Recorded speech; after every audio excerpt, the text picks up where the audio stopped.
I think for me, like I said, I didn't get my bachelor's in graphic design, so I knew that there were so many things out there that I didn't know how to do. And I can figure out how to do something in the program, but if you go back to school for it, you can do it faster and more efficiently, which means I can do more things and get my job done faster. So I felt like that was going to be like the biggest benefit for me going back to school.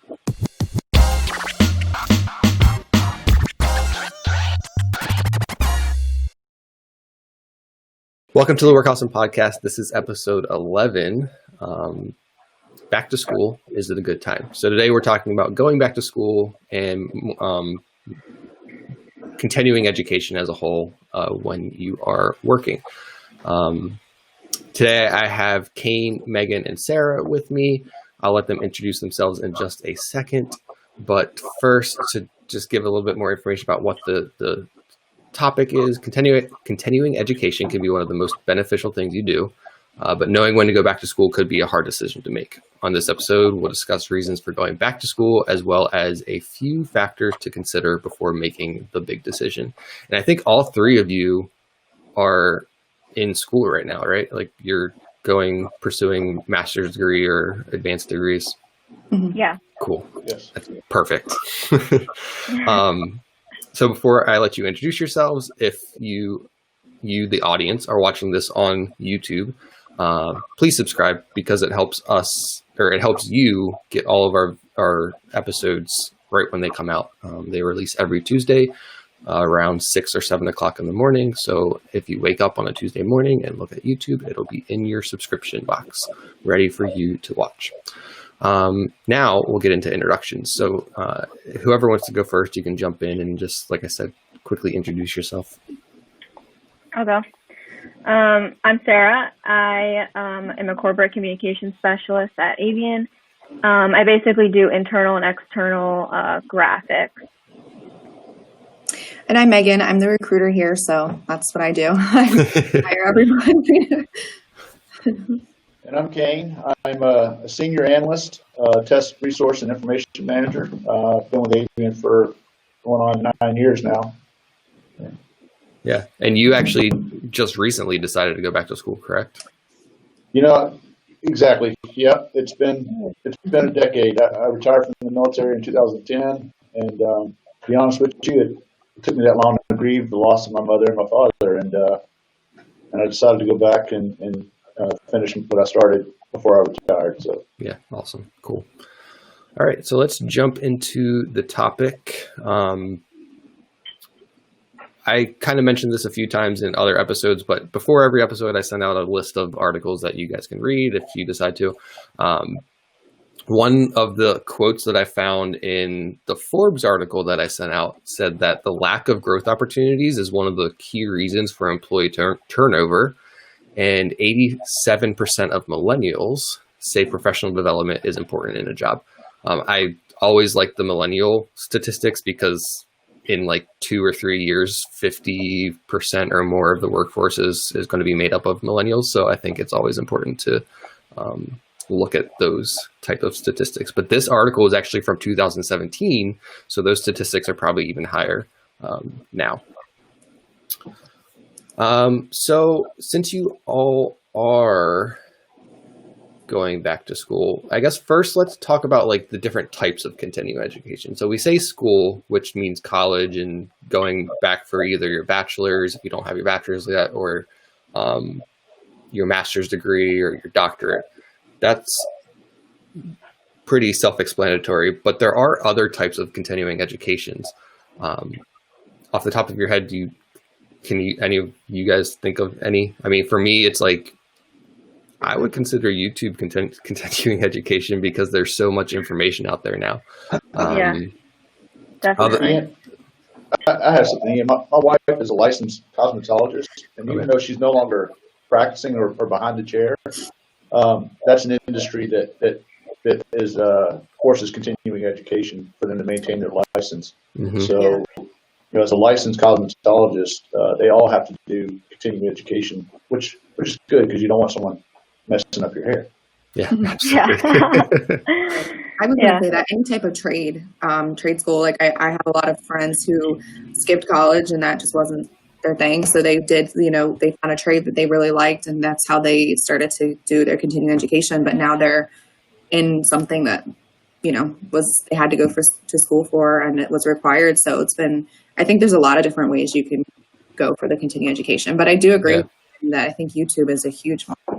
Yeah. And it's free. So like there's tons of information. I mean, it is important to find the right information on a public website like that, but it's free. People show you how to do stuff. There's a lot of graphic stuff that I do, video stuff that I do that is straight from YouTube because it's easy to access. Yeah. I think another thing you can do is like get a certificate. I know when I was looking into going back to school, for me being a graphic designer, that's a big thing that you can do. That's cheaper, it's easier, it's faster. So it just matters like how much time you want to put into it and what you really need to get out of it. Like for me, I didn't get my bachelor's in graphic design, so I knew I had to go get my master's in it because I needed more education than just certificates. But I think up until now, I've basically taught myself how to do it, like you said, through YouTube. Yeah, and I think that's important too, because if you're not ready to make that investment in going back to school, because it is expensive. And time consuming. And time, if you're not ready to make that investment, a certificate is definitely the way to go, because you can find, even if you wanted to get the certificate through a university, there are plenty of universities that offer just like 1 or 2 courses and then you get a certificate, or go on the site like Udemy or any of those like online learning platforms, pay the $20 or $30 for the class and you get a certificate at the end. Right. And I think to kind of coincide with that too, I just thought about like different organizations. Like I know for HR and you can join like the SHRM organization, and that's basically all things HR. You can get different certifications like you said in there, but just being a part of that organization, they introduce you to a lot of like community events and things that you can actually start networking and work within. So I think that's another thing too, if you're in a certain trade, being able to find those type of organizations can really help you with furthering education too. Yeah, absolutely. So since all 3 of you are continuing education, I do have a couple of personal questions that you guys should be able to answer. Why did you decide to go back to school? Like in I guess the kind of same question, why is going back to school or continuing education important to you? I think for me, like I said, I didn't get my bachelor's in graphic design, so I knew that there were so many things out there that I didn't know how to do. And I can figure out how to do something in the program, but if you go back to school for it, you can do it faster and more efficiently, which means I can do more things and get my job done faster. So I felt like that was going to be like the biggest benefit for me going back to school. So for me, I had a kid. That was a good thing. She's 2 now, but when I had her, I was like, okay, I need to kind of just figure out exactly what I want to do, because to be 100% honest, school was never something that I was like, okay, I'm going to do it. I love it. It wasn't my thing. But when I had her, it was like, well, there are a lot of options and there's so many things to be able to learn and just to kind of figure out what exactly I want to be doing. And so I really started with school with just the basic classes until I kind of figured out where I wanted to go with that. But that was definitely my driving factor. And I'm glad that I am now, because on top of just continuing to learn, there's just so many more doors that open, obviously, with having that option and knowing that's where you're going to be. So it's kind of what was mine.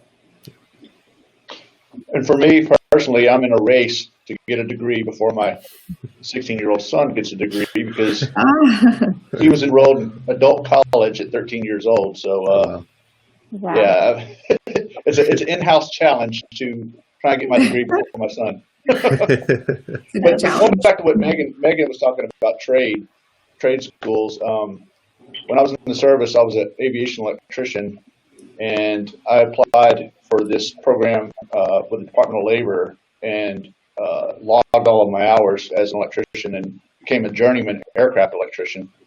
And then as an instructor, I became a master training specialist. So, and like I told the sailors that I got to go to sea with, I can't give you a pay raise. The only way you can get your pay raise is if you study the bibliography and take your rating exam and pass your rating exam. and advance the next pay grade.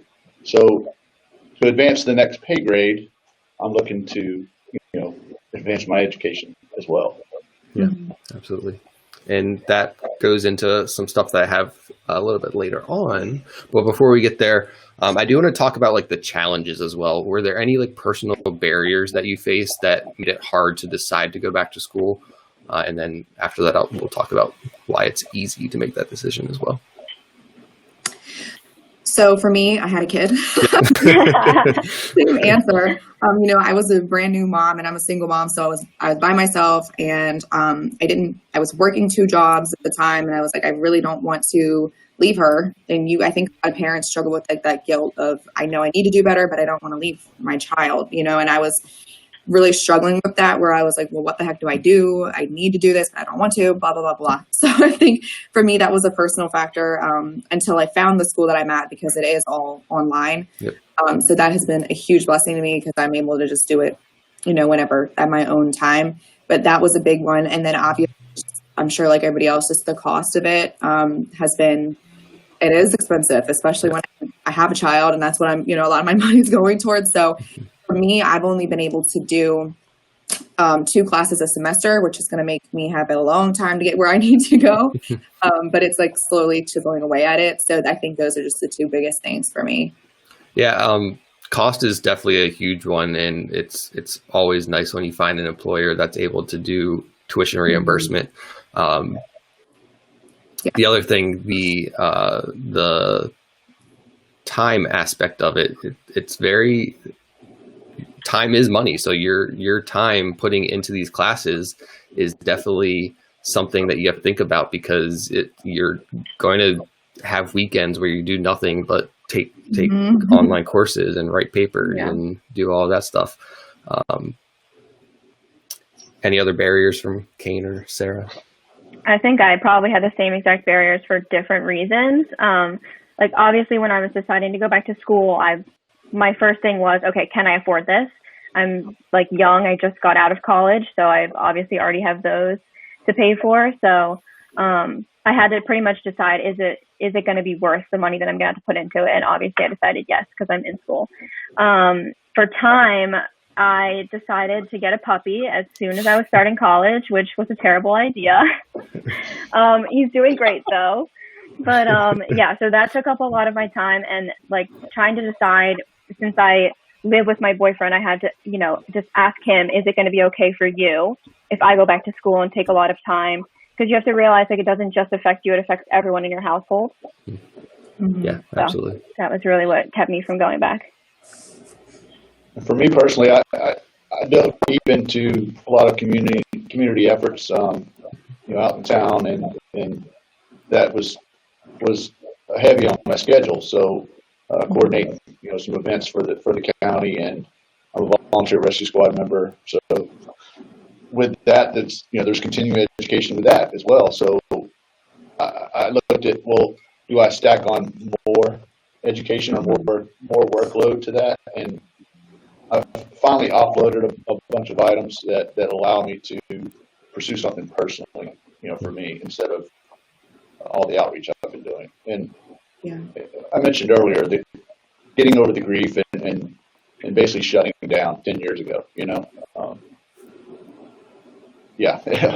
I've pretty much shut down. It was just kind of done, but I'm not done. Yeah. I like that about you, Kane, because you are, as you mentioned, you do a ton for our community. And I think it is time for you to do something for yourself, which is really cool. Thank you. Was there anything that made the decision easier for you right now? So a lot of things are online.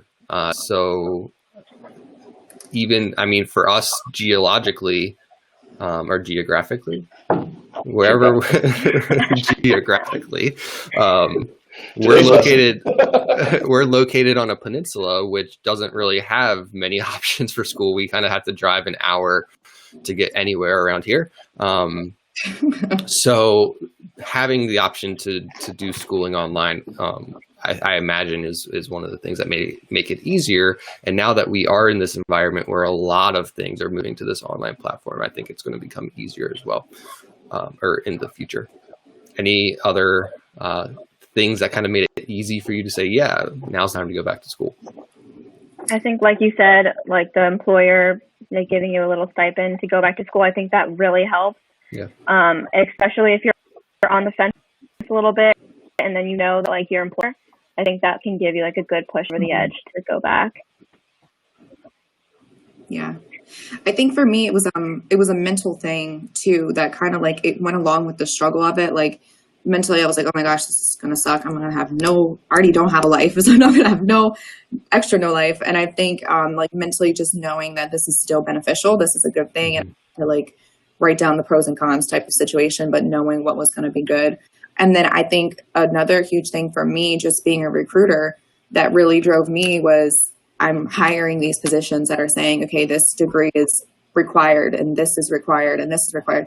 So I'm like seeing the reality, even as a recruiter, you know, a lot of recruiting agencies and stuff are requiring at least a bachelor's. And, you know, what I ultimately want to do with my career is requiring a bachelor's. So I think just seeing that every day was kind of a driving factor to me that like kicked me. And I was like, I just, you know, need to go ahead and get it done and just do that. So that was a huge one. And I think that should be for everybody. If you look at almost any job now, it has something. And even if it's in lieu of a bachelor's, you need to have so many years of experience, which could come from, like Kane said, different forms of continued education. But I definitely think that's a huge driving factor.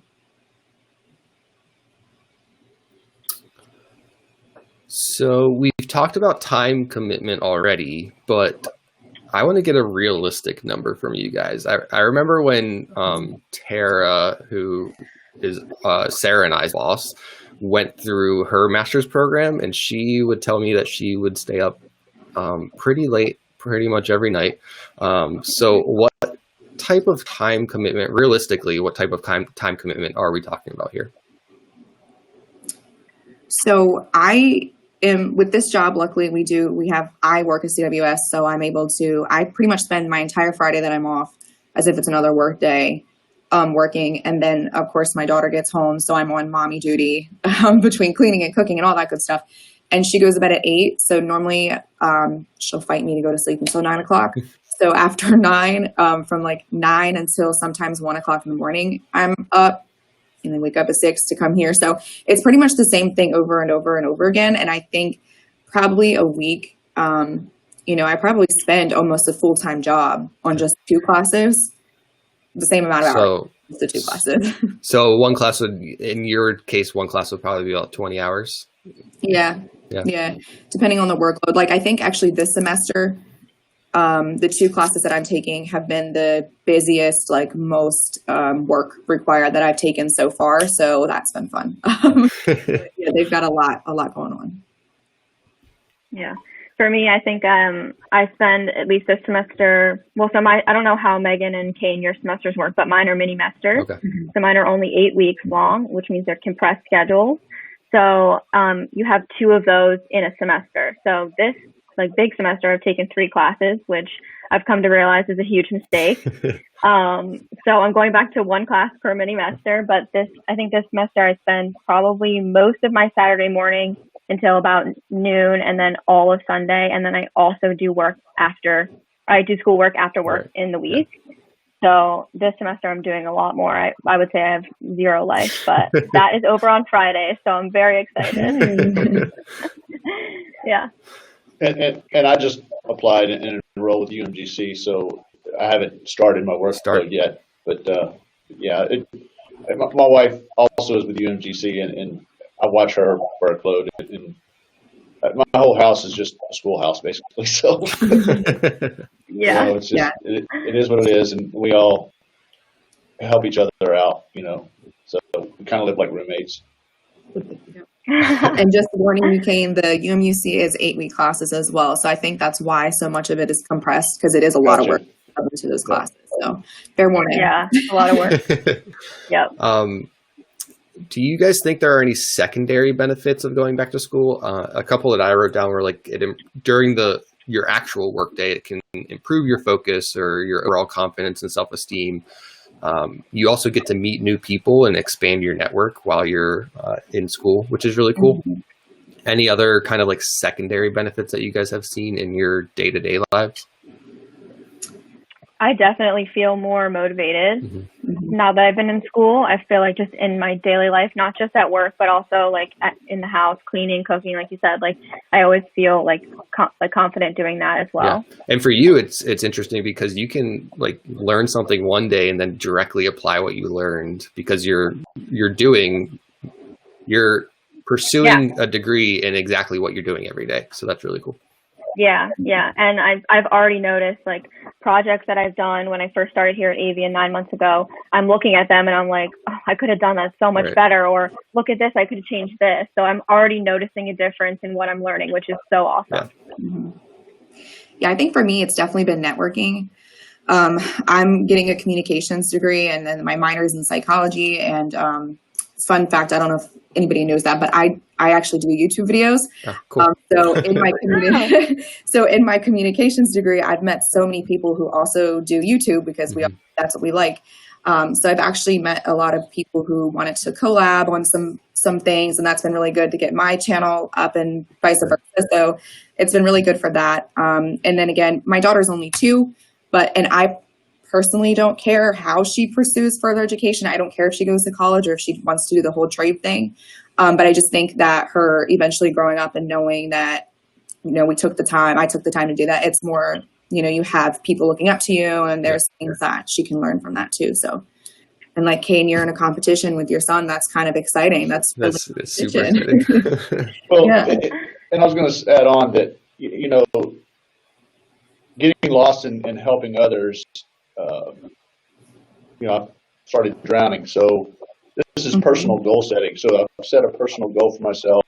It gives me an obtainable goal, something that I can be proud of when I'm done with it. And, I attended a Sunday course for a wellness course, and in there they heavily stressed, goal setting and setting personal goals, financial, spiritual, everything. And that was one of the areas I was looking at is well, what am I doing, for myself? And I went back to giving up, my pursuit of an education, and said, well, I need to finish what I started. And, so a personal goal. That's a good point. Yeah, absolutely. Yeah. So the next couple of questions are actually very recruiter focused. So just to put that spin on it, Kane, Sarah, if you have anything to add in, definitely feel free to jump in. But these are kind of right up Megan's alley. So from a recruiter standpoint, is continuing education something that stands out on a resume? Yes, in most cases. So as time has gone on, so I think that there has been a lot of companies who are very strict about what type of degrees they need or education that they need. But I think that is going to adjust how it used to be a lot of in lieu of type of situations. I see it going back down now, which is a good and bad thing. I think it gives other people opportunities if they've had the experience within that set amount of years. But obviously, if they're asking for a bachelor's and it's somebody with a bachelor's or an associate's, they're probably going to want the person with the bachelor's, even if the person with associates have it. So I think it's a yes and no thing. But I do think that most, right this minute, with most jobs requiring whatever the case may be, normally just a bachelor's, the minute we see that you're on there with bachelor's, it's going to immediately, want us to pick you. And then some positions, have eliminating factors that are pretty immediate. So it automatically sends a denied message back to you if you don't have that. So some sites are set up that it triggers that if you do or don't have that degree. Right. Yeah. Are there any cases where the amount of education that somebody has can overqualify for them for a position? Yeah. Okay. And that's mostly just because of the assumed salary that's going to come from that. If you think about somebody who has a master's, they more than likely have more years of experience. They more than likely have spent way more on their master's. So the salary that they're probably looking for may be higher than we can give, maybe higher than we can provide. So that's really the biggest case. And we do run into that where we have some position where we could offer like a mid-level salary versus somebody with a master's who may be more senior. Right.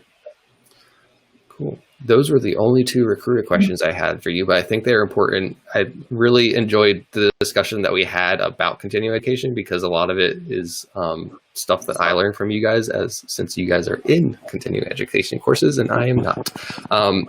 So thank you guys for joining me today. We are going to wrap it up. It's been about 30 minutes. On the next episode of the Work Awesome podcast, we'll be talking about the best self-assessments that you can take between Myers-Briggs, the Clifton, the Keirsey. We'll find out what all those names mean in the next episode.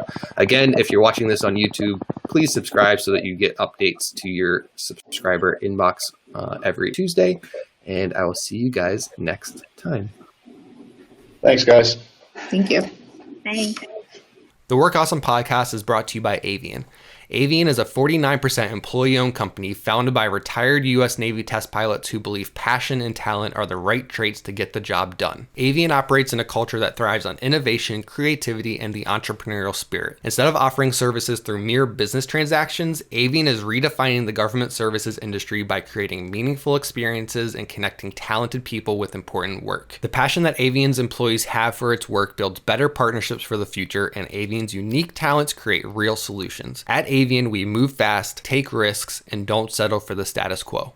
To learn more, visit Avian's website at avian.com. That's AVIAN.com.